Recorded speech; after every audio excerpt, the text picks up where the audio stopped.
All right. Oh, surprise number 2.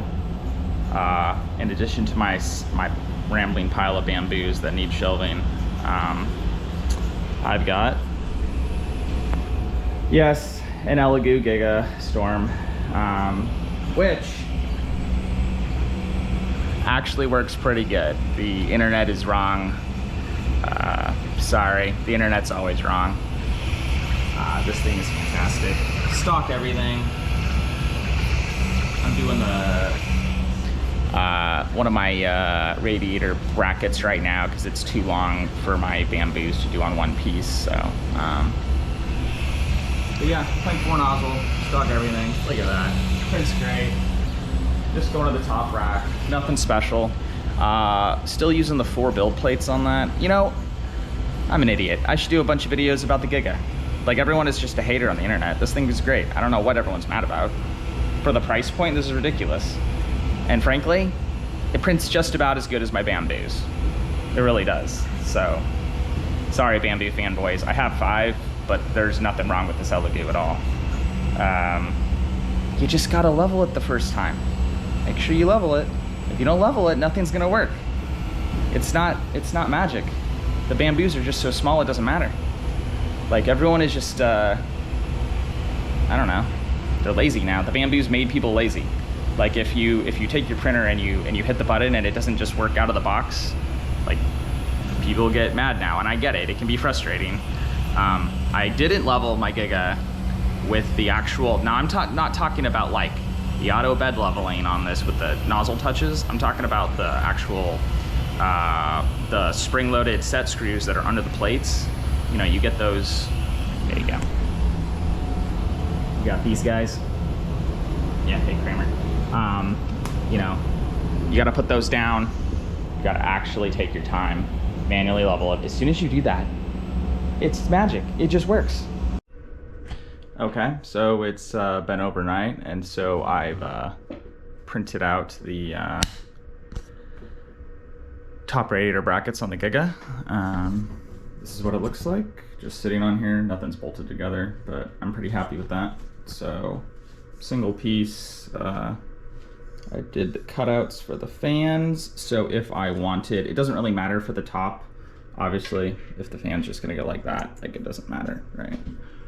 But if I was going to do fans on the bottom, you can see where the cutout is gonna line up, right there. So just a nice little touch you get if you do something custom versus, you know, like the universal brackets, you know, where they like give you the giant oval slot. Like, I've got my holes actually like aligned perfectly. So nice fit. I'm very happy with that. I ended up increasing this part a little bit, and I had to, off my test one, I had to make my ID, I think I brought it out 0.2 millimeters, just because I didn't want it to be, I've had things for press fits where over time, because plastic likes to creep, I mean, it's gonna creep no matter what, but the creep will accelerate if you are doing a press fit and it's too tight. So eventually the plastic will crack. Probably would crack like, I don't know, hard to say, either here or here. But so I also thicken this slightly. I think this is a 5 wall at 0.2 layers. So this is, I mean, this thing is 110 grams a piece. It's very strong. This ain't going anywhere, even if this is filled with water. So anyway, so now onto the front design. So obviously I can't just, you know, use one of these on the front because they would hit here unless, now that I look at this though, I believe I actually gave myself room because these are a little bit thinner than the stock. So the stock metal ones, which, you know, let me just grab one. I have one sitting over here. So here's the stock metal ones, right? And you'll see that there's all of this extra space here, which we just don't need. This is probably just to run wires through or something. I'm not really sure what this is for. And then, you know, this is pretty wide, so. Let's see what I mean. They give you these stupid ovals to just fit everything, but obviously I don't need that since this is a custom job. So if I stick this up, you know, this would be here, and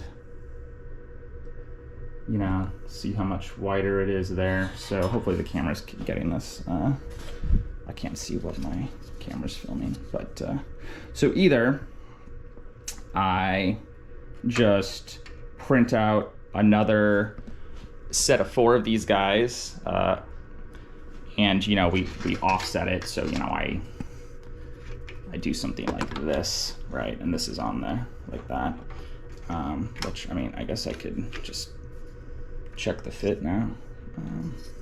It's kind of hard holding a camera though, but nah, forget it. I'm gonna do it later. Anyways, yeah, so I could either offset it, or I might just mod a CAD, do a CAD drawing real quick where I take this and offset it and put it directly under here, because we have plenty of clearance for the fittings as it is, so I'm not too worried. So, okay, and here's how it looks with 2 of the fittings on the end of the radiator tank. And you can see that there is also, I ran a couple millimeters of the screws into the radiator. So this is actually how it's gonna sit. And as you can see, the fitment is great. We got plenty of room to run our 12 millimeter hard lines down the ends. And so the only decision I gotta make now, I love this fit, this is great for the top. I just have to decide if I want to do it something like this. I finished all of the brackets to mount the 4 radiators on the frame here, 2 on the top, 2 on the front, that's fine. Now, back to the issue of the bottom feet. So initially I was thinking of just, I'd cut, so this bottom foot thing from Thermaltake, it has this little lip that grabs the glass, you know, when you set the glass in like this. Obviously my glass stands out, so this little hook thing would have interfered, because I have 2 of these feet, but it's kind of a strange design because they only actually have like two pieces here that capture the metal rod, and then the other 2 ends just sit under there, and the case actually just sits on it in compression. So it's kind of a strange design. I don't love it, but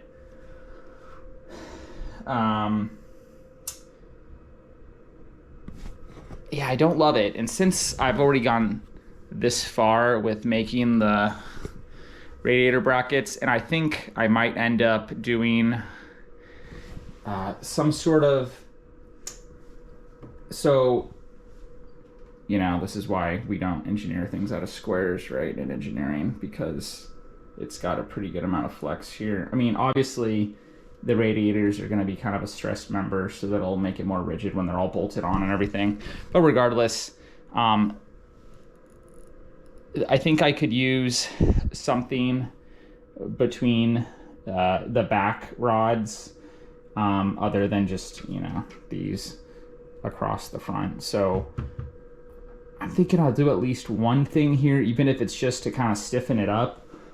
And like, I kind of want to do something to turn it into like a bit of a space frame, but like, you know, I'm gonna have hard lines running through here, so that might be a pain.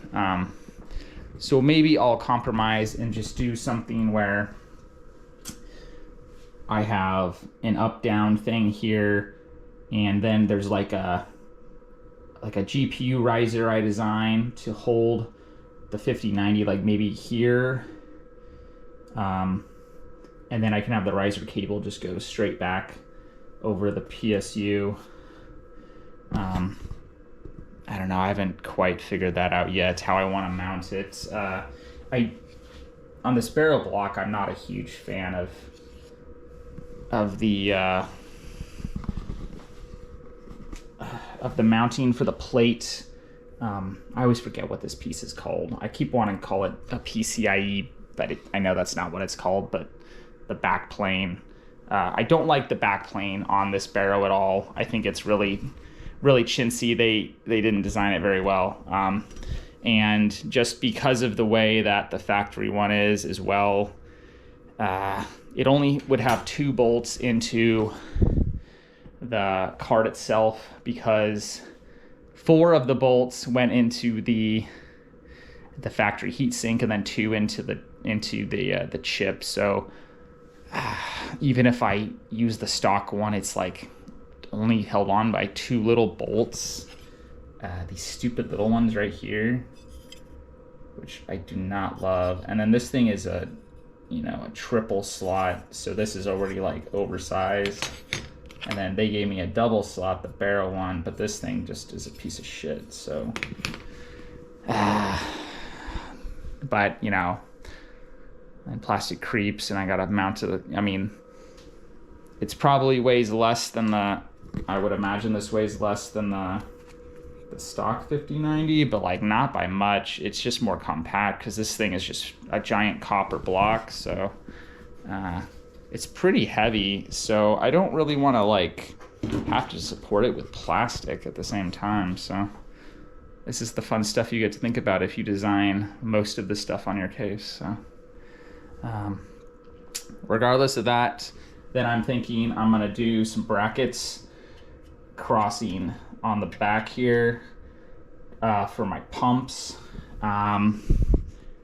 Some of my pumps have metal brackets already that'll bridge most of this already. I actually could probably just make this in metal. I might just take a piece of aluminum and punch the holes out myself, but you don't actually have to use your 3D printer to make everything if you have one, guys, right? It's a tool, so try to use what you got, but like don't go nuts with it. It's like it's plastic at the end of the day, So if I had a mill, I'd be making this stuff out of aluminum. I just don't have a mill. So all right, how cool is that? So fit is good. Looks like I was giving myself clearance for getting by the PSU bracket, even though I don't think that this bracket would ever actually sit here, because the center of the metal standoffs is here, so why would it be over there? I have no idea, but regardless, it has enough clearance to scoot by this. And I gave it clearance to scoot under this. There's a bolt under here. Hard to see. So, happy with that. Super strong. I can't even get it to flex. I put it on a chair and then put a weight on the end. And I couldn't really get it to flex.